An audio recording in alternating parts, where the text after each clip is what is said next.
to helping people recognize how important your brain is in your relationships, in your careers, in your financial peace, in your legacy. How does a person answer why something happens? When you look at the findings in different fields, scant is the part of life in which we live. To attain the highest values. Okay, let's go to this one because I feel like a lot of these things we've talked about are mental games. And in the book, Daniel Amen talks about protecting your brain. And let's unpack, first of all, what does that mean? And then like tactically, like how? What are some of the things you learned?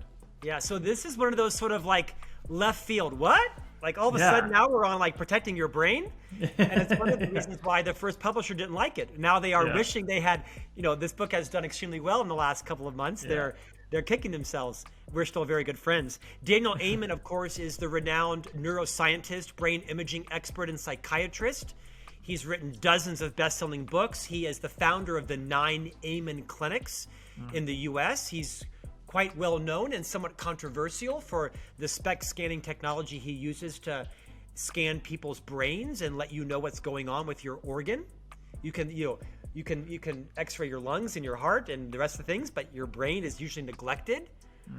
And so Daniel Amen has committed his life to helping people recognize how important your brain is in your relationships, in your careers, in your financial peace, in your legacy. Your brain is about the size of 2 fists put together, a little larger in men, a little smaller in women. There's no advantage to that. But it's also the texture of tofu or jello. Most people don't know that your brain is kind of like jello. Oddly enough, protected in quotation marks by this extremely sharp, pointy skull. And I think most parents don't realize that your children's brains are like pudding. And you have to be extraordinarily deliberate around wearing a helmet on a bicycle. Should your child be playing tackle football? Not my children. Sorry. Yeah. Sorry. Not happening. I'm the most unpopular dad in the neighborhood. Not my children. Trampolines? Not happening. We got lots of other sports. Water balloon fights and tennis and golf and swimming. We're not staying at home.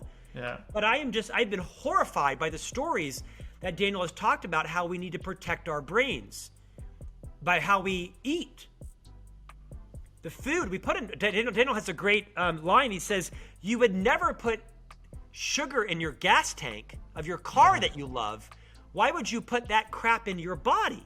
Right. Now, I love an occasional donut, right? I mean, I got 3 kids. I need an outlet. But he's very wise about making sure you are protecting your brain, but also knowing when there are warning signs. I mean, he talks about how many times, countless times, Andrew, people your and my age, I guess I'm a little older than you, will come into his clinic for a diagnosis. They're on their 4th marriage. They've had their 3rd bankruptcy. They've lost their 4th business. They've been fired from their 4th job. They're suicidal.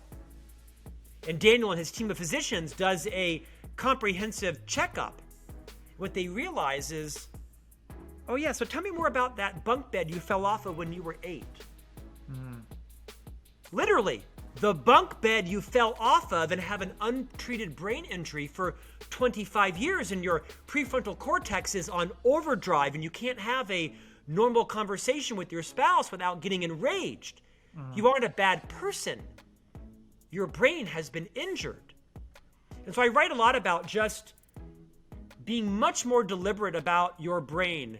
And I think I probably lost all of my Oklahoma and Texas Facebook fans by talking about the horrors of teenage kids playing football. I am just adamantly opposed to it. I'm not a pansy, but I care about my children and how many times they're being tackled and put to the ground, including, soccer and the balls that are bouncing off your heads. Right. And so you got to find your balance, right? But for me, it was an extraordinary insight in understanding how we neglect our brains and how crucial they are to everything in our life. I wanted to put a spotlight on Daniel Amen because I think he is an extraordinarily valuable resource to the world on helping to better understand the function of your brain and how to protect it and how to feed it properly.